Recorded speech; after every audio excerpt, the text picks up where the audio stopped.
সনাতন সংস্কৃতি সংসদের উদ্যোগে আগামী 15ই ডিসেম্বর কাওয়াখালীর মাঠে আয়োজিত হতে চলেছে লক্ষ্য কণ্ঠে গীতা পাঠ। তার আগে কাওয়াখালী ময়দানে খুঁটি পুজো সম্পন্ন করা হলো।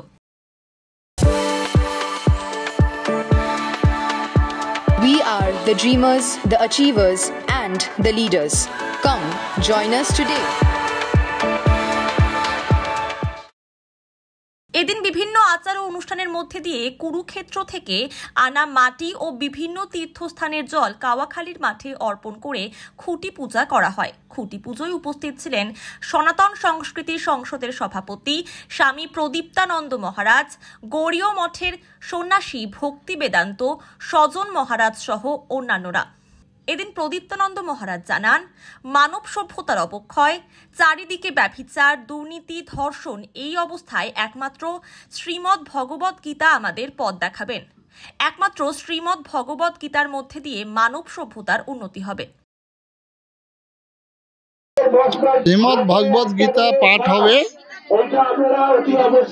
বর্তমান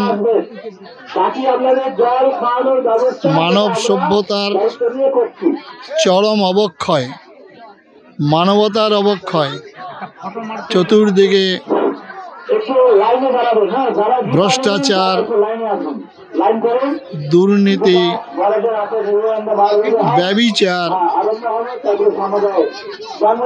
ধর্ষণ, মাতৃজাতির শ্লীলতাহানি, এই অবস্থায় একমাত্র শ্রীমদ্ ভগবত গীতা আমাদেরকে পথ দেখাবে। যুগে যুগে শ্রীমদ্ ভগবত গীতা আমাদের পথ দেখিয়েছে। আমরা জানি শ্রীমদ্ ভগবত গীতার মধ্য দিয়েই সম্ভব আমাদের মনুষ্য জীবনের লক্ষ্যকে ঠিক করা। মানব সম্পদ বলতে যা বুঝি শ্রীমদ্ ভগবত গীতা, সেই জন্য শ্রীমদ্ ভগবত গীতায় আমরা পাঠের আয়োজন করেছি। কলকাতায় করেছিলাম ব্রিগেডে, আবার শিলিগুড়িতে করা হলো। এই চ্যানেলের সমস্ত দর্শক শ্রোতা বন্ধুদের আমরা আবেদন করছি, আমন্ত্রণ জানাচ্ছি, আপনারা আসুন। রাজনৈতিক দলমত নির্বিশেষে, জাতি ধর্ম বর্ণ নির্বিশেষে সবাই আসুন এই শ্রীমদ্ ভাগবত গীতার আয়োজনে কাওয়াখালীর মাঠে। নমস্কার, আমার নাম সনাতন সংস্কৃতি সংসদের সভাপতি হিসাবে ভারত সেবাশ্রম সংঘের আমি সন্ন্যাসী স্বামী প্রদীপ্তানন্দ।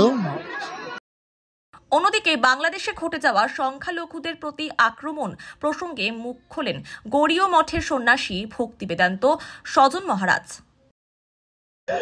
আজকের এই যে শিলিগুড়ি কাওয়াখালী ময়দান, এটা আজকেতে হয়ে গেল পূর্ণভূমি, ধর্মভূমি। কারণ কুরুক্ষেত্র থেকে যে মাটি আনা হয়েছে সেই মাটি এখানে আমরা অর্পণ দিলাম, এবং ভারতবর্ষের বিভিন্ন তীর্থ থেকে আমরা জল এনেছি, সেগুলো দেওয়া হয়েছে। শিলিগুড়ি ধর্মনগরী, সেটাকে আজকের প্রমাণিত হয়ে গেল এই পূর্ণভূমি, এটা হয়ে গেল কুরুক্ষেত্র ময়দান।